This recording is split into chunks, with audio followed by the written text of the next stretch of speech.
Hi friends and dear friends, आज आपका कौस्तुभ institute में स्वागत है। आज का विषय है variables in C language. C language में वेरिएबल्स को कैसे यूज़ करते हैं, कैसे डिक्लेयर करते हैं, इसके बारे में जानेंगे। जैसे स्टेटमेंट में लिखा हुआ है, variables are a fundamental building block use to store and manipulate data. ये बिल्कुल सही है कि बिना वेरिएबल्स के आप सी लैंग्वेज के अंदर कोई भी डाटा को मैनिपुलेट नहीं कर सकते, स्टोर नहीं कर सकते। Variable is essential a named location in memory where a value can be store. Variable ये है जिसके माध्यम से आप अपने वैल्यू को मेमोरी के अंदर स्टोर करते हैं। Each variable has a specific data type. Data type है that determine the kind of data it can hold, such as integer, floating point numbers, character, even complex data structure। ये कह रहा है कि वेरिएबल्स के अंदर भी वेरिएबल्स के अंदर वेराइटीज़ होता है या टाइप्स होता है, जिसको हम डाटा टाइप्स कहते हैं।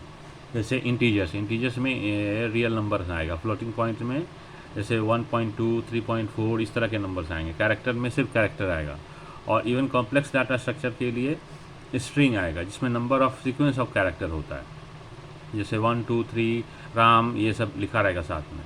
तो declare a variable in C, you specify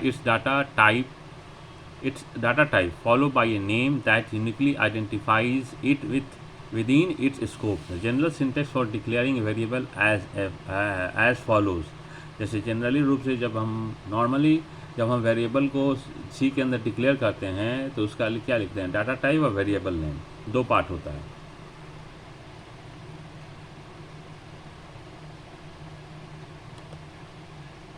दो पार्ट होता है, data types and variable name. ये देखो,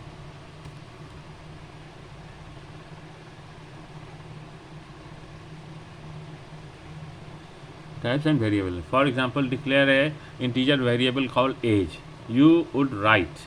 हम इसको कैसे लिखेंगे, इसको लिखेंगे इंट एज। एज में हमेशा इंटीजर्स वैल्यू आता है, इसलिए इंट लिखते हैं। This line of code tells the compiler to allocate memory to store an integer value associated it with the name age।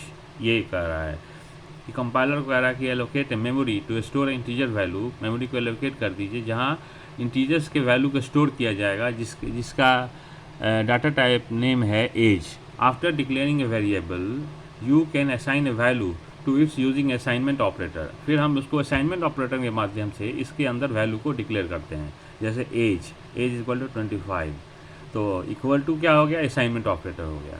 Alternatively, अब इसके अल्टरनेटिवली क्या होगा, you can combine the declaration initialization in single statement. अब एक जगह declaration हुआ, एक जगह इनिशियलाइजेशन हुआ। डिक्लेरेशन हो गया इंट एज और इनिशियलाइजेशन हो गया एज इक्वल टू 25। अब दोनों को हम कंबाइन जब करेंगे तो लिखेंगे क्या, int age equal to 25। Int हो गया हमारा डाटा टाइप, एज हो गया वेरिएबल, इक्वल टू हो गया असाइनमेंट ऑपरेटर, और 25 हो गया हमारा वैल्यू जो मेमोरी के अंदर स्टोर हो जाता है। फिर आता है variable must be declare before they used. हाँ, यूज से पहले इसको दे। This means that you need to specify the data type name of a variable before you can assign a value to it और use it in any expression. ठीक है, इसको इस वेरिएबल को हमेशा यूज़ करने से पहले उसके अंदर वेरिएबल को डिक्लेयर कर दीजिए डाटा टाइप के साथ और वैल्यू असाइन कर दीजिए। It's a good practice to initialise variable at the point of declaration. ठीक है, to avoid working with uninitialise value which can lead to unpredictable behaviour. कोई भी कंपाइलर के द्वारा कोई भी अनप्रेडिक्टेबल बिहेवियर ना डिस्प्ले किया जा सके। जैसे अगर आपने पहले ही अगर उसको इनिशियलाइज कर दिया है, डिक्लेयर कर दिया है। C support various data type including C जो है, सी लैंग्वेज जो है बहुत सारे डाटा टाइप को सपोर्ट करता है, जैसे इंटीजर डाटा टाइप। जैसे ये देखिए इंटीजर डाटा टाइप, इसके अंदर क्या आता है, int short long char use to store whole number. ठीक है, सॉरी कैर नहीं आता है, लॉन्ग आता है। फिर आता है floating point use to store whole number. ठीक है, floating point number use to store real number with a decimal point. इसके अंदर रियल नंबर यूज करते हैं विथ डेसिमल पॉइंट। अब आता है character type, char use to store single character और स्मॉल इंटीजर रिप्रेजेंटेशन कैरेक्टर। ठीक है, उसके बाद आता है array use to store collection of element of the same data type. Homogeneous data type को हम इसके अंदर स्टोर करते हैं। ठीक है, फिर होता है pointer, variable that holds memory address of other variables फिर होता है स्ट्रक्ट।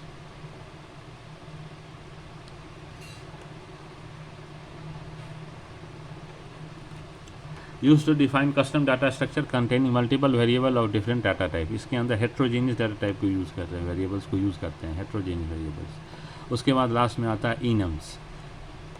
इनम्स का यूज़ ज़्यादातर हम लोग यूज़ करते हैं वीक के लिए, मंथ के लिए, ठीक है। जनरली ये कांस्टेंट नेम के लिए आता है। Use to define a set of name constant.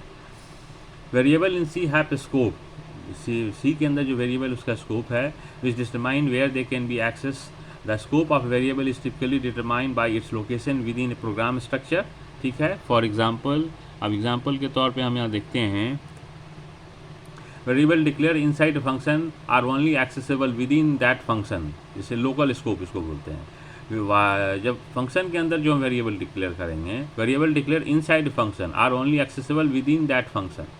तो फंक्शन के अंदर जो हम वेरिएबल डिक्लेयर करेंगे, तो फंक्शन का जो भी रेंज होगा, बॉडी होगा, उसी के अंदर वो वेरिएबल को एक्सेस कर पाएंगे, जिसको हम लोकल स्कोप बोलते हैं। While variable declare outside any function typically at the beginning of a file और accessible to entire program, that is global scope. Function से बाहर अगर हम वेरिएबल को डिक्लेयर करते हैं तो उस वेरिएबल को हम लोग ग्लोबल स्कोप बोलते हैं। It's important to note that variable in C are mutable, ठीक है, meaning their value can be change during execution of the program. Mutable कहने का मतलब कि ये प्रोग्राम के समय चेंज हो सकता है during the execution. You can assign a new value to variable using the assignment operator और modify their contents using various operator and expression.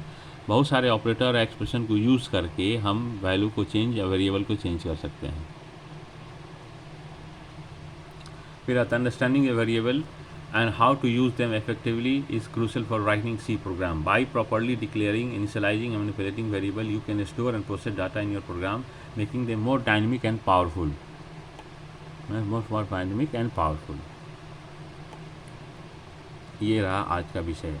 आज का विषय था वेरिएबल इन सी, जो कंप्लीट हो गया, ठीक है। चैनल को सब्सक्राइब कीजिए, चैनल को लाइक कीजिए, लाइक का बटन दबाइए।